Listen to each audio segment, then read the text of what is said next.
Dr. Nachi Sinha is here. Good afternoon. How are you? Good afternoon. Very well, thank you, Toby. Nice to be back again. Yes. Now, Closed Doors, Bitterness and Lost Opportunities is the name of the penultimate chapter in your book. And there's a great story in it where you've got one friend who goes up to order an ice cream from the salesperson and just tells her what he wants and then just kind of walks away. So he just gets a scoop of ice cream in a cone maybe with nothing else. And then another friend comes and he sort of makes the effort to maybe be a bit more polite, stay around a bit after ordering, and he gets offered sprinkles and nuts and sauce and everything. So he got a better deal out of what really? Just staying a little bit longer? Just an ice cream? Yeah. No. That's life, isn't it?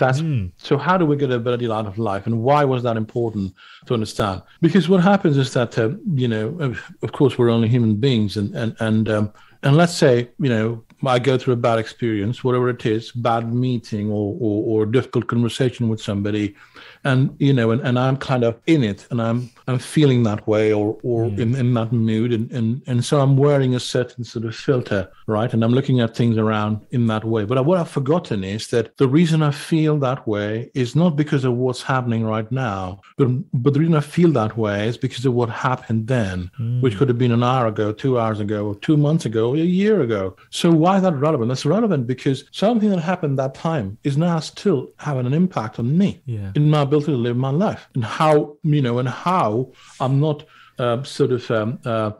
grasping onto opportunities. And I couldn't think of any other analogy but then this, because I remember this actually happening where the lady kept asking, do you want sprinkles? Yeah. Or do you want, yeah. So like suddenly, the same ice cream, like, my God, mine is so much better. Yeah. But that's what life is. Life gives you opportunities, and sometimes we can't see it because we're stuck in the past. Problems in the past, no doubt. I'm not trying to say that these problems didn't hurt us or make life difficult for us, no. Yeah. But there were still problems of the past. Its ability to have an impact on my now by being mindful and present while I'm living life at the moment is stopping me from having a better future. Yeah. And if you get more opportunities by just sort of hanging around, what is the optimum length? Because you don't want to hang around loads of times being a nuisance.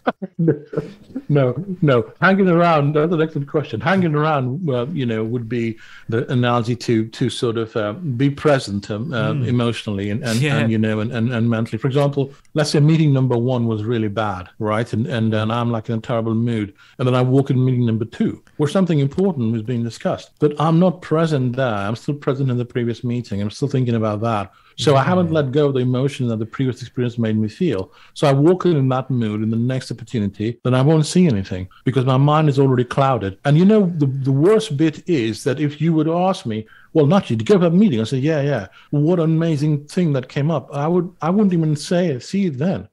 I would just think that, look, I told you I'm being misjudged, because then they would tell that to me. Well, I was in the same meeting as you were, but I didn't even notice it because I was still concerned about what happened before. Yeah, and that's an interesting point. I guess it goes back to something you said a few weeks ago about how if you'd have said something outrageous to me and I'd invited you back the next week, people would be like, why are you having him back? But we leave it there and deal with it later, really. Yes, that's an excellent point. I mean, you think you really nicely sort of connected the two. Yes, that's a great point. Yep. But and again, that's a choice that you make at an individual level, right? I mean, how much is that really sort of how much was that awkward behavior of mine really worth? Is it worth the price, I guess? Yeah, absolutely. And how much experiences have you seen in your life that maybe you didn't have room to put in the book? Inherently, I'm a very lazy person, Tammy. So many, and I kind of sort of thought to myself that I need to stop thinking and so kind of put a lid on the thoughts a bit. But that's what it is. I mean, when you think about it, these are just everyday life stresses, right? Things that happen to all of us. And we don't have to be unwell to go through these. We don't have to have a multi-billion-dollar business to have to go through these. They're just common day-to-day stuff that can happen to any one of us, and yet they have the ability to have a negative impact on our life. So there are lots of Are you all trying to ask me if there's another book coming? I might as well ask it.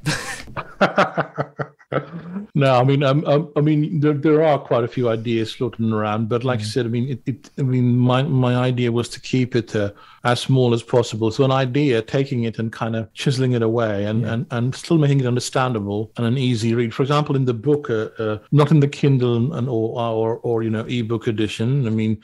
But in the paperback stuff, you'll find that after every chapter, there are a couple of 2-3 pages left empty. And the idea is that once somebody's read the story, then they kind of write their own thoughts in those empty pages and see how they feel about it. So when you're going back, 6 months or so on later, because it's a really thin book, and the idea being that it should be so small that it can fit into a man's coat or a lady's purse. So that was the idea. Of course, then the phone came along. Yes. Well, that chapter is called Closed Doors, Bitterness and Lost Opportunities, from the book Empowered and Strong, Navigating Safely Through the Storms of Life by Dr. Nachi Sinha. And many thanks for joining us today. See you next week for one last time. Thank you too.